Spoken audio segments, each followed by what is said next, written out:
नमस्कार विद्यार्थी मित्रांनो, आज आपण एका नवीन प्रकरणाला सुरुवात करत आहोत। ते प्रकरण आहे भारतातील सामाजिक व धार्मिक सुधारणा। तसं आपण चौथी पाचवीपासूनच या अनुषंगाने काही माहिती अभ्यास करत होतो, त्यामुळं यातल्या बऱ्याचशा गोष्टीची आपल्याला जाण आहेच।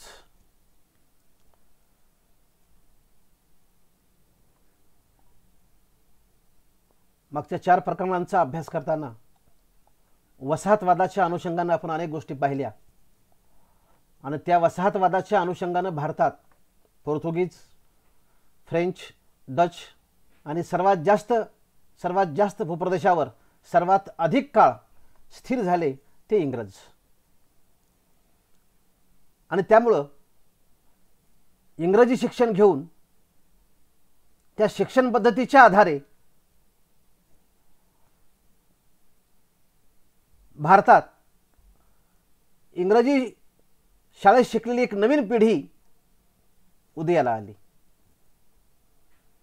आणि या पिढीने सामाजिक, धार्मिक, सांस्कृतिक क्षेत्रात जी प्रगती केली किंवा जे काम केलं ते काम अतिशय महत्त्वाचं आहे।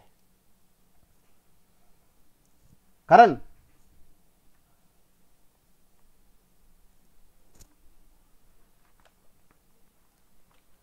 या पिढीचा पाश्चिमात्य संस्कृतीशी विशेष संपर्क आला। इंग्रजी भाषेतील शिक्षणामुळे त्यांचे विचार, त्यांची संस्कृती याची भारतीयांना ओळख झाली आणि भारतामध्ये एक प्रकारचे राष्ट्रीयत्वाचे विचार वाहू लागले।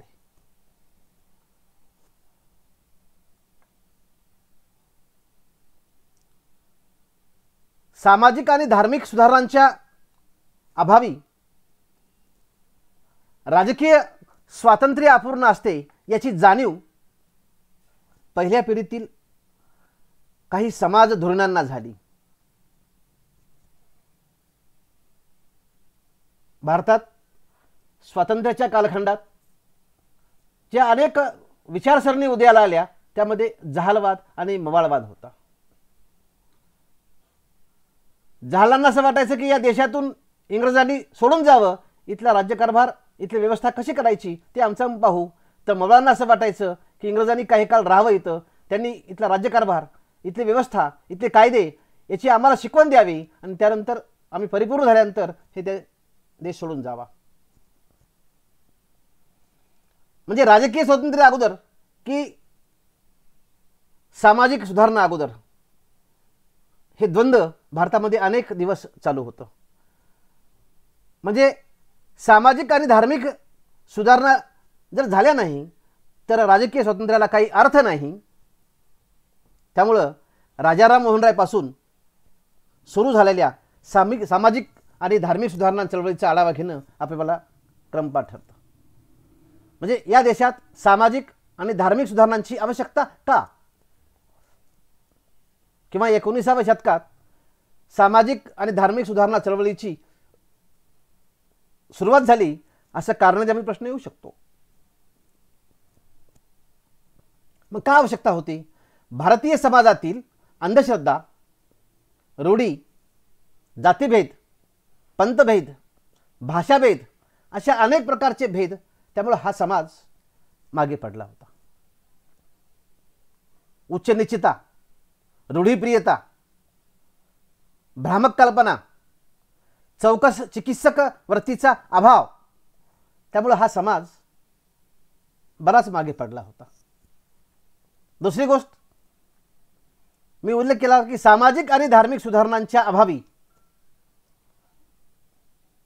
कारण अनिष्ट प्रथा, रूढी, परंपरेचा उल्लेख करताना अनेक गोष्टी सांगता येतील। मी एक उदाहरण देईल तुकाराम महाराजांचं, नवसे पोरे होती तर का करणे लागे पती।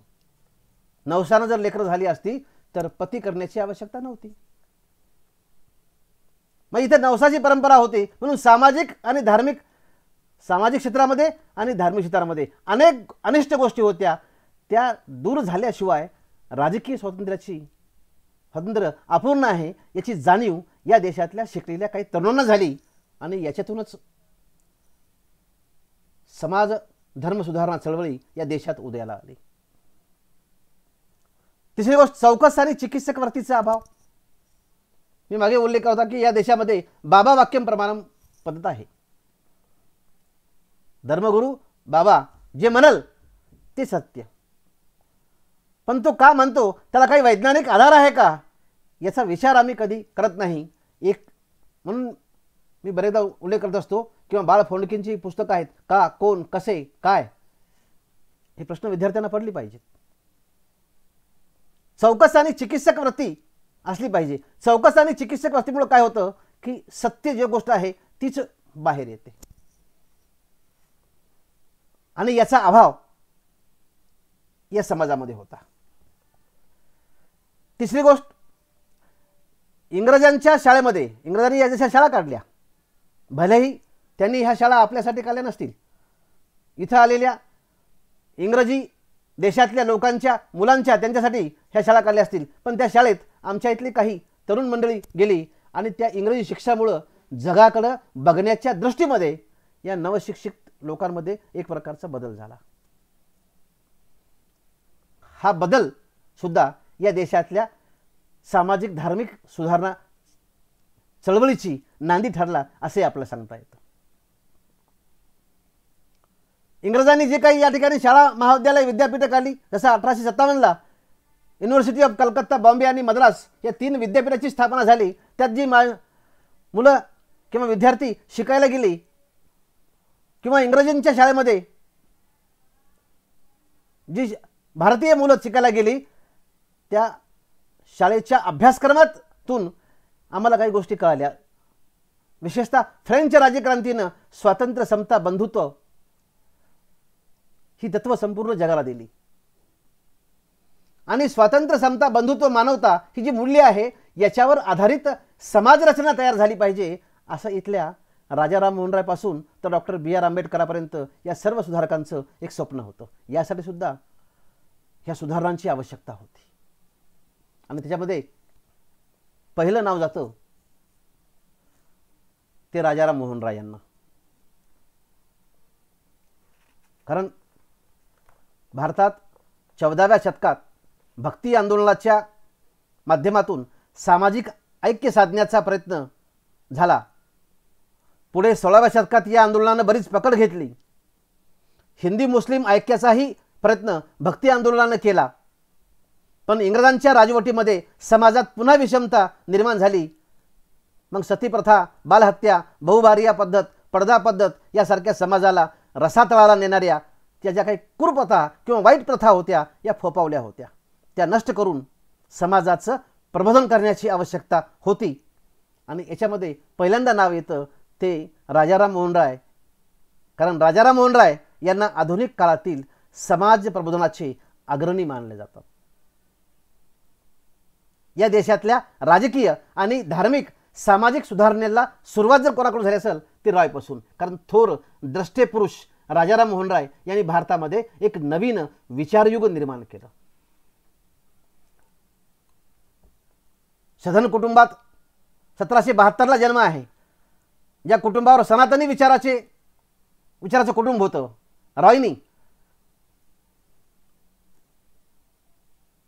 रॉय म्हणजे सामाजिक सुधारणांचे आद्य प्रवर्तक म्हणून त्यांना आधुनिक भारताचे निर्माते म्हणण्यात येतं.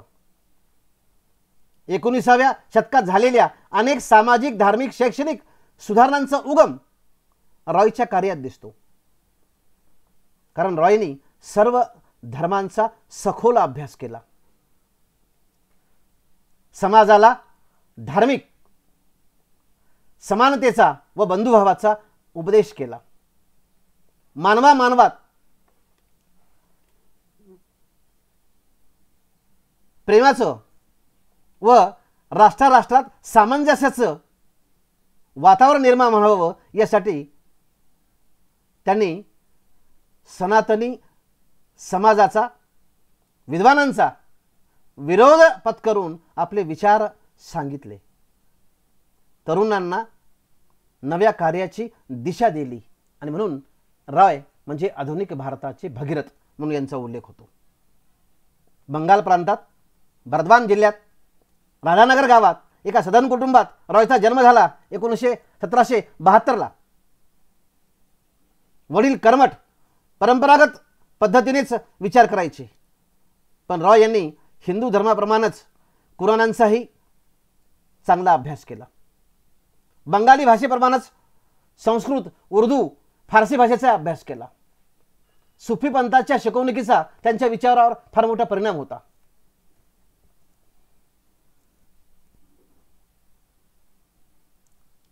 एका इंग्रजी माध्यमाची त्यांनी शाळा सुरू केली. 1825 मध्ये वेदांत कॉलेज स्थापन केलं. समाद कौमुदी नावाचं बंगाली भाषेतलं पहिलं साप्ताहिक सुरू केलं. मिरात उल अखबार नावाचं पर्शियन भाषेतलं दैनिक सुरू केलं. रॉयचा मूर्तीपूजेला, बालविवाहाला, पडदा पद्धतीला, अनिष्ट जे काही होतंच समाजामध्ये आणि धर्मात त्या सर्व गोष्टीला विरोध होता. मी उल्लेख केल्यावर की रॉयनी उपनिषदांचं बंगाली भाषेमध्ये भाषांतर केलं. धर्मग्रंथाचे उतारेच्या उतारे बंगालीमध्ये ट्रान्सलेट केले. 1828 मध्ये ब्राह्मण समाजाची स्थापना केली. त्याचा विस्ताराने आपण अभ्यास करणारच आहोत. आधुनिक भारताचा जनक, आधुनिक भारताचा भगीरथ, आधुनिक भारताचा प्रबोधनकार, आधुनिक भारताचा पहिला विचारवंत म्हणून रॉयचा उल्लेख आहे. तसं ज्या बंगाल प्रांतात जन्माला आले रॉय, तो बंगाल म्हणजे या देशातल्या प्रबोधन चळवळीचा असो की क्रांतिकारकांच्या चळवळीचा असो की राजकीय चळवळीचा असो, सुरुवात झाली ती सर्व गोष्टीची बंगालपासूनच. कारण बंगालमध्येच इंग्रजांचं सर्वात जास्त काळ सत्ता होती. नव्हे तर बंगालमध्ये इंग्रजांची बस्तान बसवलेलं होतं. बंगाली, उर्दू, फारसी, संस्कृत, हिब्रू, इंग्रजी अशा अनेक भाषा रॉयला अवगत होत्या. रॉयच्या कार्याचा विचार करताना दोन गोष्टींमध्ये आपल्याला विचार करायचा आहे. एक, सती प्रथेच्या अनुषंगानं रॉयचं मत काय होतं. राजाराम मोहन रायच्या घरात त्यांची स्वतःची वहिनी, भावाची बायको हिला सती जावं लागलं आणि सती जाताना ती टोह पडून रॉयला मदत मागत होती, भाऊजी मला वाचवा. आणि त्यावेळेस पती मेल्यानंतर जिवंतपणे त्या बाईला पतीच्या प्रेतावर तिला बांधलं जायचं, तिला जाळलं जायचं. त्याला म्हणतात सती प्रथा. कोणत्याही धर्मग्रंथामध्ये सतीप्रथेचं समर्थन नाही केलं नाही. जगातला कोणताच धर्मग्रंथ पतीच्या मृत्यूनंतर स्त्रीने सती गेलं पाहिजे याचं समर्थनही करत नाही आणि याच्या अनुषंगानं कुठंच धर्मग्रंथामध्ये उल्लेख सुद्धा नाही. म्हणून 1000 प्रतिष्ठित नागरिकांच्या सह्यांचं एक पत्र त्यावेळेसच्या ब्रिटिश सरकारच्या बंगालचा गव्हर्नर जनरल लॉर्ड विल्यम बेंटिंगला त्यांनी पाठवलं आणि उल्लेख केला की सतीप्रथेचं धर्मग्रंथात कुठंच धार्मिक कर्तव्य म्हणून उल्लेख नसल्याचं त्यांनी सिद्ध केलं. मी मागे उल्लेख केला होता की बंगाली भाषेमध्ये उपनिषदांचं ट्रान्सलेशन केलं, अनेक धर्मग्रंथांचं ट्रान्सलेशन केलं. कोणत्याही धर्मग्रंथामध्ये सतीप्रथेचं समर्थन नाही हे पुराव्यानिशी रॉयने बंगाली लोकांसमोर बंगाली भाषेतून मांडलं. आणि परिणाम असा झाला की जगातील आधुनिक विचाराचे मानले गेलेले इंग्रज आणि त्यांच्या राज्यामध्ये अशा प्रकारची प्रथा असावी, कारण सतीच्या नावाखाली एक प्रकारे स्त्रीचा केलेला भरदिवसा खून होय आणि तोही धर्माच्या नावावर. कारण ज्यावेळेस एखादा ग्रस्त मरण पावायचा त्यावेळेस त्या स्त्रीच्या अंगावर जेवढे दागिने असले ते सर्व दागिने धर्मग्रंथाच्या चुकीचा अर्थ सांगणाऱ्या धर्मगुरूला मिळायचे, पुरोहितांना मिळायचे. म्हणून पुरोहितांनी सती प्रथा ही चांगली आहे समर्थन केलं, कारण त्यांना सर्व हे द्रव्य मिळायचं म्हणून. मग घरचे लोक काय विरोध करायचे नाही, तर पतीच्या नंतर ती जर मरण पावली किंवा ती गेली तर तिला सांभाळ करण्याची आवश्यकता नाही, तिला प्रॉपर्टीमध्ये हिस्सा द्यायचं काम नाही. म्हणून घरच्या लोकांनी सुद्धा सतीच्या प्रथेचं समर्थन केलं. आजची ही धर्माच्या नावावरची अतिशय क्रूर प्रथा चुकीचं असल्याचं लॉर्ड विल्यम बेंटिंकला पत्रानिशी इंग्रज सरकारला रॉयनी सिद्ध करून दाखवलं.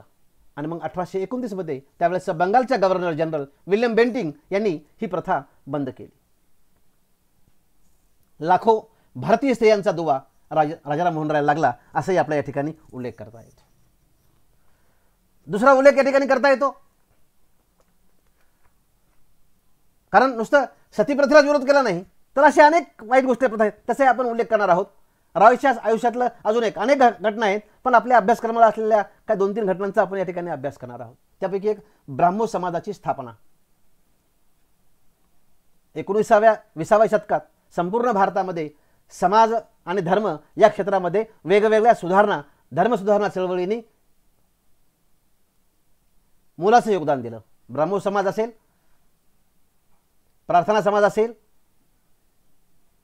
रामकृष्ण मिशन असेल, आर्य समाज असेल, अशा अनेक अनुषंगाने आपण अभ्यास करू. पण पहिल्यांदा अभ्यास करू ब्राह्मो समाजाचा. या ठिकाणी बामो झाले ब्राह्मो समाजाची स्थापना.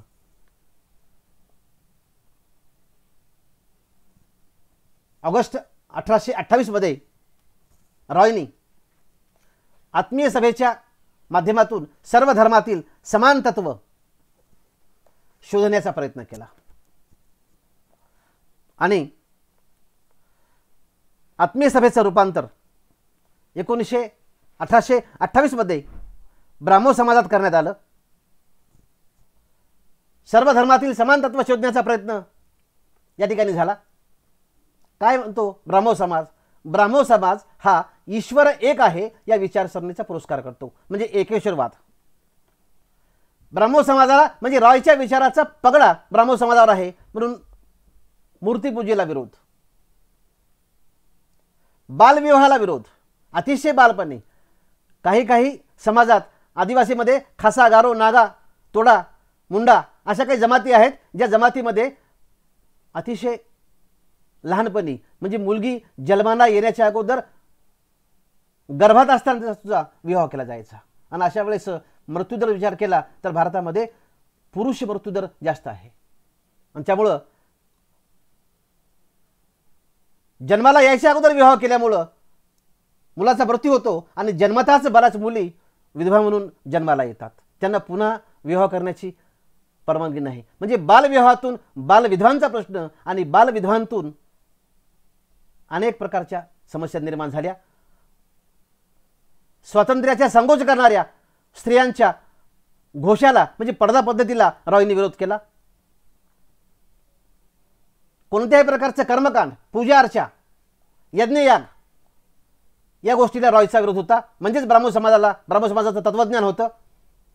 स्त्री आणि पुरुष समान आहेत या विचारसरणीचा पुरस्कार ब्राह्मो समाज करतो. आणि सर्वात महत्त्वाचं म्हणजे ग्रंथ प्रामाण्याला विरोध. कारण माणूस जन्माला अगोदर आला आणि ग्रंथ जन्माला नंतर आले, आणि या ग्रंथात माणसानं हवे तसे बदल केले, हवे तशा गोष्टी केल्या. आणि म्हणून ग्रंथात जे आहे ते खरं नाही तर तुमच्या बुद्धीला पटलं पाहिजे. 13व्या शतकामध्ये युरोपमध्ये रॉजर बेकन नावाचा विचारवंत होऊन गेला. जे बुद्धीला पटेल आणि जे डोळ्याला दिसेल ते सत्य माना या विचारसरणीचा ब्राह्मो समाज पुरस्कार करतो. अजूनही काही गोष्टीचा उल्लेख आपल्याला रॉयच्या माध्यमातून आपल्याला करता येतो. अनेक गोष्टी आहेत. कारण राजा राममोहन राय म्हणजे प्रकांड पंडित, विद्वानग्रस्त. त्यांच्या कार्याचा आढावा 15-20 मिनिटांमध्ये किंवा अर्ध्या घंट्यामध्ये नाही तर यासाठी खूप वेळ लागतो. पण आपल्या वेळेला आणि या गोष्टीला मर्यादा आहेत, म्हणून आपल्याला थोडक्यात रॉयच्या कार्याचा आपला आढावा घ्यायचा आहे. मी उल्लेख केला होता मागच्या अनेक वेळेमध्ये आपण वसाहतवादाचा अभ्यास केला. त्या वसाहतवाद विरोधी चाललेल्या आफ्रिकेतल्या, आशियातल्या, न्यूझीलंडमधल्या, ऑस्ट्रेलियातल्या, अमेरिकेतल्या अशा वेगवेगळ्या स्वातंत्र्य चळवळींना रॉयचं समर्थन होतं. स्पेनमध्ये तिथल्या राजाच्या विरोधामध्ये तिथल्या उदारमतवादी लोकांनी जे आंदोलन केलं त्या आंदोलनाला राजा जर नालायक असेल तर त्याला सत्तेवरून खेचण्याचा खाली अधिकार असतो हे फ्रेंच राज्यक्रांतीनं जगाला दिलं. अशाच प्रकारच्या विचारसरणीचा पुरस्कार रॉयनी स्पेनच्या बाबतीमध्ये केला. 1830 मध्ये ज्यावेळेस ते मोगलांचे प्रतिनिधी म्हणून इंग्लंडला गेले आणि त्याच मोगलांकडून, मोगल बादशहाकडून रॉयला राजा या किताबानं सन्मानित केलं आणि म्हणून इतिहासामध्ये त्यांची ओळख आहे राजा राममोहन राय.